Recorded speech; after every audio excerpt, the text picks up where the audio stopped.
Hello guys, pag-usapan lang natin ang breaking news. Ayon kasi sa bali-balita, viral, Daniel Padilla nakalagay mga gamit niya sa bag ni Kyla Estrada, magjowa iyan. Na alam niyo naman siguro, kung napanood nyo ang video ni Catherine Bernardo, noong sila pa ni Daniel Padilla, ang gamit umano ni Daniel Padilla ay pinalalagay niya rin kay Catherine Bernardo. Alam nyo ba na may collection na bag si Catherine Bernardo at panoorin ninyo sa kanyang YouTube channel at malalaman ninyo ang katotohanan kung bakit si Daniel Padilla hanggang ngayon ay pinalalagay pa rin niya ang mga gamit niya sa mga babaeng katulad ni Kyla Estrada dahil saksi umano ang iba't ibang mga netizens at bali-balita sa ugali ni Daniel Padilla na ngayon ang may bit-bit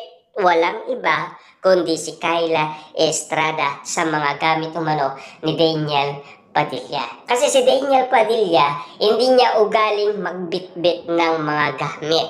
Pinalalagay niya umano sa mga babae. Kaya nga naman kasi minsan yung mga gamit umano ni Daniel Padilla ay naka Kyla Estrada. Kaya nga naman kasi kapansin-pansin ang ibang gamit umano ni Daniel Padilla na kay Catherine Bernardo. Spotted umano yan dahil nasaksihan natin noong 2025 na sinuot ni Catherine Bernardo ang nasabing damit ni Daniel Padilla na talagang kinagulat ng karamihan. Kung bakit nga naman kasi kinabaliwan ang ginawa ni Catherine Bernardo pagpaparinig at paparamdam kay Daniel Padilla. Kasi inahabol-habol ni Catherine Bernardo si Daniel Padilla noong siya ay napagod na at sumuko na ang isang Daniel Padilla.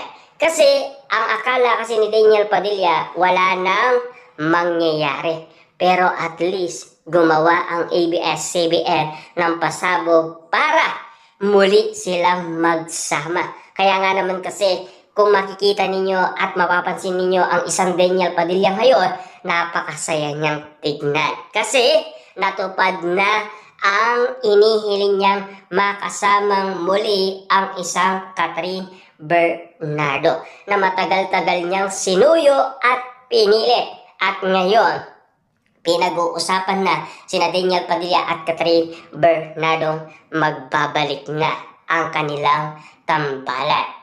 Pero ang kanilang pagmamahalan ay pinag-uusapan pa at lalong-lalo na na-predict na yan ng iba't ibang manghuhula na sana malinaw sa inyo ang bali-balita. Ano ba ang tingin ninyo sa mga prediksyon ng mga manghuhula?